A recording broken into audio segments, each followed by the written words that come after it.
Spark TV. It's so exciting to have Hello. you here. Yay, thank you so much for having me. I am very excited to be speaking with you today. I am very excited too. Let's start out by telling everyone who you are and what you do. Gosh, that's such a loaded question. Well, hello, my name's Hannah. I'm from New Zealand, born in Auckland, and I am a bit of a business guru. I've got a few under my belt.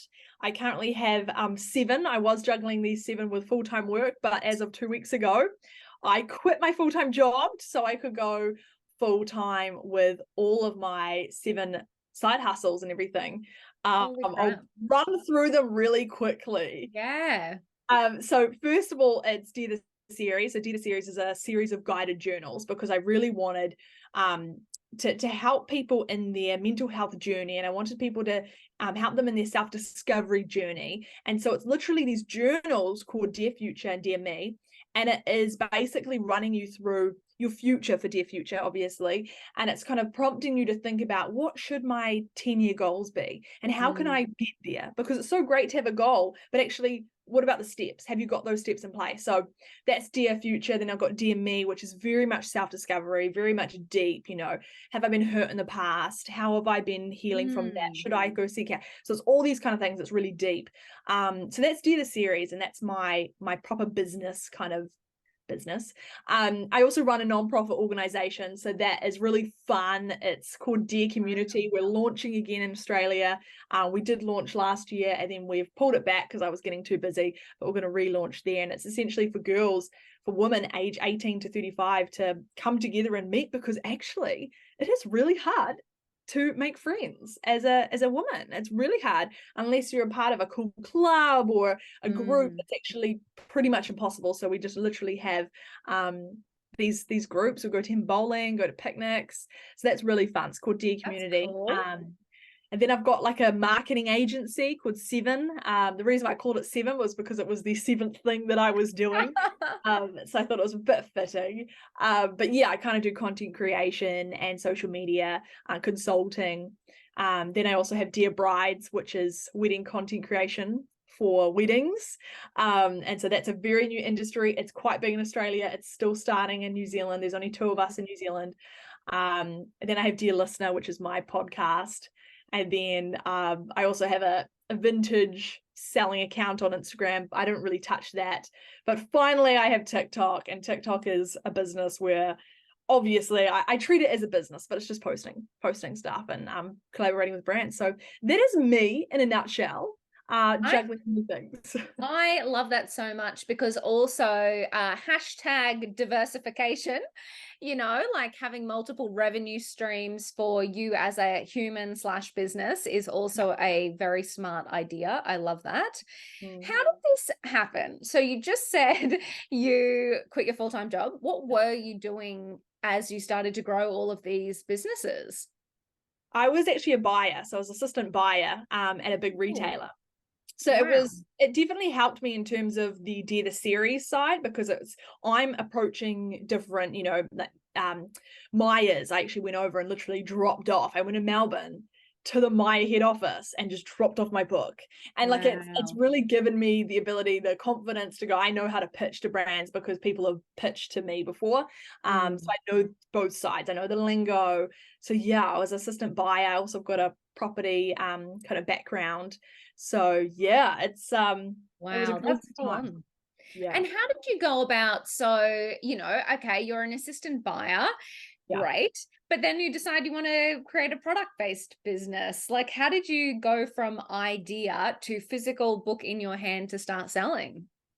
I have always wanted to be a business girl. I've always had these ideas in my head. And then finally I was listening to Girls That Invest with Oh, Simran, cool. and she had said, launch a business where you're marginally better than someone else. And I was like, oh, there's nothing. Like there's actually nothing. And I was like, well, hang on. I love to journal. I love to write. So I'm like, what about prompted journals? I love to journal and I can just write, whatever comes. But I know there are a lot of people that get quite daunted by the fact that they open up this book and it's white and they're like, I don't know what to write. And so I was like, why don't I create something that's prompted? So we literally have these beautiful designs and colors, and it's prompted. It helps people to journal. And so that was launched. I had the idea in January last year, and after 2 weeks, I had found my factory, I'd finished the first book, and I'd sent it off to the designer. And so it was very much fast, very fast. But yeah, literally nearly 2 years later, I've got 2 books and about 30 stores as well. So it's very exciting. Yeah. That's so cool. And also I love that you just said, you know what, had the idea within 2 weeks, had the things. I think people sometimes think that it's got to take a long time, that you've really got to labor over things. And so I absolutely love the idea of shipping something super quick. Yeah. But how did that happen? Like, was that a smooth process? Did you search on the internet? Like, talk me through, if I decide tomorrow that I want to create a journal, what would I do? So yeah, I was the summertime and I kind of sat down and literally I was still working full time, but what Mm. I would do is I would start work at 7 or sometimes 6:30. So I would finish work at 3 or 3:30, and I would spend the entire evening and all weekends searching up like book printing places in China, Mm. and researching what is out there, what are my competitors doing, and I just threw myself into it.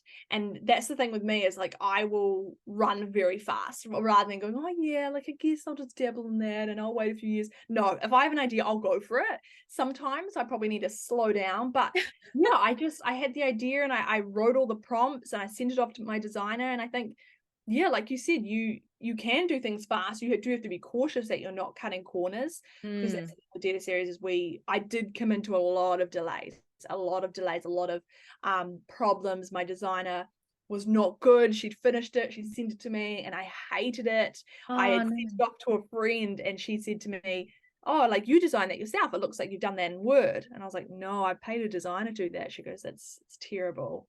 So I just lost like $1,500. And I think maybe what I could have done is actually looked at her work and been a bit more slower to go, okay, hang on, who's the best designer? Where could it save me a bit of Mm. money? So I didn't cut corners, but I probably could have slowed down and gone, hang on, what's the best option? But yeah, definitely wasn't smooth sailing. Yeah. Well, and that's interesting, isn't it? I guess there's pros and cons to running fast and or going slow. Like, you've kind of got to find, what works for you. You also mentioned that you're stocked in 30 stores. Yeah, Holy crap. How did you go about People are always asking about getting stockists. Like, yeah. how did you go about that? Well, it's funny how you say 30. Well, for me, I'm like 30. No, like I want my goal was You want 50. all of them. Oh, yeah, I'm frustrated because I want more, Mm. because that was my goal, and I'm a very goal-driven person, and I've got a goal and I want to reach it. My dad's an amazing business guru, and I give him all the kudos for this, but we sat down and we wrote a really good pitch. And like I said, I've received so Mm. many pitches, I know what's a good pitch. And I actually had a lady pull me aside and she goes, Hannah, that was the best pitch I've ever received in my entire career. Oh Um, my God, that's yeah. amazing. And so I felt very, very honored, and I was very, very stoked that it actually came across well. Still, obviously, I reached out to over 100 stores and only have got 30. I think it's Excuse me, hold the phone. That's a huge hit rate. for me, You I'm like, oh, overachiever, you. I wanted them all. I wanted Yeah. all of the stores. But yeah, no, I'm definitely grateful for the stores that have backed me. And they're amazing. I need to keep up. Yeah, the relationship with them for my next books coming through. But I still, yeah, I'm now at that stage where people are slowly approaching me rather than me pushing for them. Nice. But yeah, it's been a big journey. I think getting stockists, making sure that you just find the right vibe. What I was quite Mm, sneaky is I found a similar product but not a competing product. So mm. I'd find cool candles, maybe, or Yep. like cool glassware, and I would look at where they were stocked, and then I would just Nice. piggyback off them and go, okay, cool, that store. So that That's was so how I got smart. I love that. It's so funny. I remember a friend of mine had a fashion retail store once, yeah, and the brands, he was like, the way brands make a decision, they're like, is that brand stocked there? Well, I want to be stocked there. So it's right, actually like a really yeah, interesting idea of, yeah, find yeah, complementary yes, products yeah, and leverage the fact that they've already done the work. And 100%. that shop obviously likes that vibe. So a good place to start. Yeah, yeah, definitely. That's my biggest tip. Yeah, for people that are wanting to That's get so stock. good. That's Yeah. so cool. And did you literally just cold email them? Yeah, so I am an overachiever, and I did try and run a bit too fast. And so I called up all the places in London and Australia, and I was like, get me into there. And I realized, oh, hang on, I need to dominate New Zealand market first, then Mm, Australia, then I mm. can go abroad. And so, yeah, I just emailed, I called, I cold called, I visited stores if I could. Cool. But mainly it was emails, and I just keep emailing. I've emailed stores many times because if they haven't replied, I'm like, they obviously haven't seen it. And I emailed a few emails to this one store, and I called them up, and they said, oh, I've never received your emails. And because these stores get so many emails every day, Yes. it just gets missed. And so you do have to follow up. Don't feel bad if you've sent one person an email, you go, oh no, that's me done, tick them off the list. No, keep following up. Literally, I'm up to probably my 5th email for lots of stores. I'm going to keep going until they say no. Yeah, I love that. I love that because it's so, there's that saying like you won't get if you don't ask, right? And it's Exactly. just, but you're Question say so no. right. We're so worried about like annoying people that Mm, we just stay small and go, oh, I don't want to harass them. But it's like you said, they're like, oh, we didn't even see it. We didn't get it. yeah, Like send it to us. People want, stores need new products yeah, for their customers. So reaching out is not a bother. 100%. And I would also recommend doing a massive push before the trade shows, because that's where the stores will actually use up all their money. So don't go and pitch to people now, because a lot of these stores have just gone to the Melbourne gift fair, which was last month. And so make sure that Mm. you're pushing your products just a few weeks prior, because that's when they're cashed up and ready to buy. Oh my God, that's so smart. Did you do the trade show or did you do everyone like in advance of that? Oh, so I went over to Melbourne to go visit the trade show to see if it was Nice. worth me going. Cool. Life and Style was amazing in Melbourne. I would recommend it. I'm still deciding if I want to do it myself, whether I just, approach people, approach agents, but I don't know. I'm still undecided. So yeah, we'll see. We'll see. Oh, so good. No, it's always just interesting, like the different approaches, right? Like you said, email, call, visit people Yeah, in person. Yeah, there's trade shows. I know some people that just send samples yeah, to boutiques as well. So there's so many options. I just love that because, just don't give up until you hit your goal. 100%. Just keep going. I think, if you can pop in, that's where I've received a few of my stockers, is just literally going, hey, this is my book, would you like to see? And they're like, actually, yeah, in person it is really cool. And like, I think definitely send your products, because mine are quite expensive cost for me, that I didn't want to go and send it to 100 people. That was Yeah. going to be very expensive. So I just chose a few that I really, really liked. And literally, I just rocked up to head offices without even booking an appointment, which I don't know if I would recommend doing that, but yeah, may as Ballsy, well. ballsy. Yeah. I like it. Oh, that's so good. And do you sell online as well Yeah. or just wholesale? Yeah, cool. Yeah, so sell online, and then we ship across the world. But I'm hoping to get maybe a 3PL in Australia, so it's just a bit cheaper for shipping. Because I Nice. think it would be really cool to really get into the Australian market a lot more, because I think it is a product that a lot of Australians will love. So Yeah, absolutely. No, I think journaling is amazing and you're spot on, right? Like it's a take on it, providing those prompts that doesn't exist at the moment. So I think it's exactly. super cool. People need that. It's addressing a need. Exactly. It's thought provoking. I even had one girl, she said to me yesterday that her and her best friend were going through, like her best friend was going through a really hard time. And so they went to the local store and they picked up a book. They picked up Dear Me, and they both did it together. So they would both go, hey, let's Mhm. do this page together. And the friend had said, to her other friend, said, this book has literally changed my life and how I've seen myself, because Wow. it's made me realize the things maybe that have hurt me, and then address those problems, and actually realize I'm not just broken. Like I've got all these things that I can slowly start to work towards making me kind of feel whole again. My So yeah, God, she that's loved so it. She loved it. beautiful. Yeah. That's So incredible. it was kind of a career highlight. I was like, yes, I'm doing something right, because I think it's nice when you get Yeah. good feedback. Oh, it's amazing, isn't it? And I think like it doesn't even matter how good a, cause that you have. Mhm. sometimes if nobody gives you a little pat on the back, you're like, am I even doing the right thing? Like, I is this know, even worth it? I know, definitely. Mm, It's that positive. Yeah, and I actually have in my book in DME encouraging things that people have said to me, and there's 5 pages, because I realized that, someone will say something nice to you and you go, oh, cool, thank you. And that's it. mm, You literally, you don't even take it in. So it's time for you to go, okay, I'm going to write it down. And then when you're feeling down, you can actually open it up and go, whoa, these people have said these things about me to me, and I'm not yeah. going to feel because I've written them down. So that's a And little part.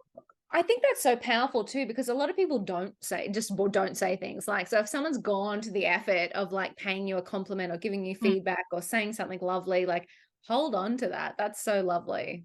exactly. No, 100%. So no, that's good. And how do you find navigating, or how did you find navigating going from being employee to business owner? Was that a big shift for you, or did you find because you side hustled it for a little while, you were kind of ready to take the leap? Yeah, I think I was definitely very much ready. I pushed myself a bit too far that 2 weeks prior to quitting, I completely burnt out to the point Mm, of like I was on the edge for a whole year going, okay, am I? Oh no, I'm all right, I'm all right.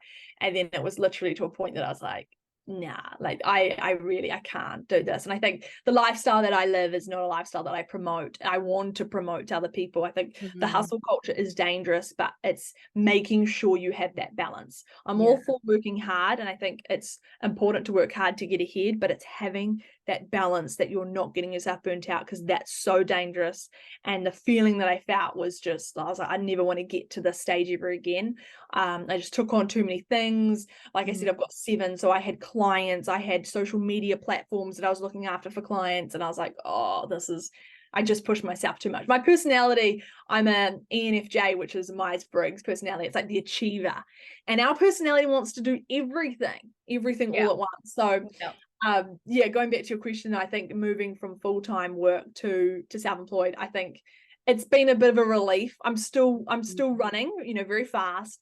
I've taken on a client which is now 10 to 20 hours per week. So it's yeah. not going from 100 to nothing. It's actually, I'm still going fast. So every day is still busy. I still wake up at 5 and still go to bed late, working, massive hours, but um Mm. I'm a lot happier. Yeah. A lot That's happier. so good. And do you do things like, now that you're aware of that, okay, I don't ever want to get back to that burnout stage, are there things in your toolkit that you use to try and stay balanced? Mm. I think one thing that I want to do is maybe not working in the evenings. Yeah. But it's just like, oh, I've got so much to do, I may as well. But maybe what we've recently Hard done when with you like it too.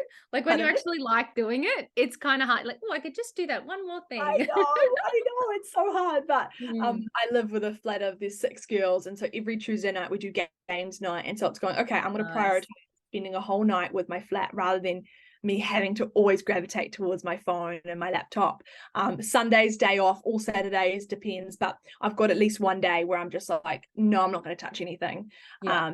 So that's, I'm starting tennis and I'm reading. I'm like, this is something I know I Oh. need to do, even though inside of me it's like, I could be doing so much, but I'm like, no, breathe. I can do this one day, and I think it will be so worth it. Mm. Totally. And it is funny, you do have that feeling of guilt, like that, oh my God, what if I worked the 7th day in the week? How much could I accomplish? I know. But sometimes it's counterintuitive, like you actually need that rest day or rest days to then perform really well on Yeah, all the other yeah, days.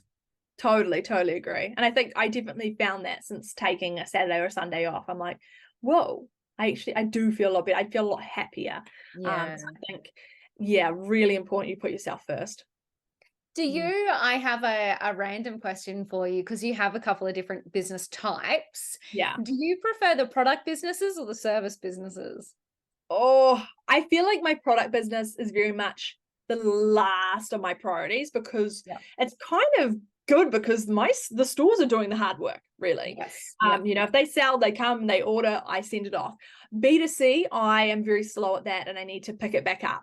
Mhm. I love wedding content creation. I love Dear Brides. That is Yes. my heart. So I think service based, I do like, in terms of growing it though, is really tricky, because I do Mm, want to grow, do the series. into a business where it doesn't have to just be me. So yeah, I love them both, but I think my heart really lies with service. Maybe. I don't know. That's a really tricky question.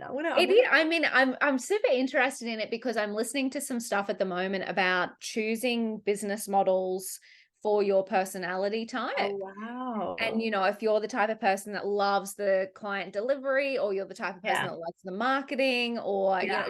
so I'm just always fascinated because I'd not really thought about it. I think I just created my businesses to solve a problem. Yeah. And then at different stages in the different businesses, I've kind of gone, oh, I don't like this. This Yeah. sucks. I don't Yeah. want to do this. But Yeah. it's only through trial and error that I've kind of figured that out. But now I'm listening to a few things where it's like designing it intentionally. And I'm like, oh, Wow. that sounds way smarter. Who would have thought? That's I crazy. It's know. like looking at yourself and going, what is my personality? Whoa, I'm a very much a people person. That is another part of my personality. Yeah. So maybe that's why I do love people, the service Totally. side. Yeah. Because the wedding, so that one is, you do the behind the scenes, like social content, don't you? All on That's so here. smart. I only just found, like when I was researching you, I was like, hang on a second. Because, okay, so this is timely because I'm getting married on Monday. Yeah. And I was like, so I spoke to the photographer and we were both like,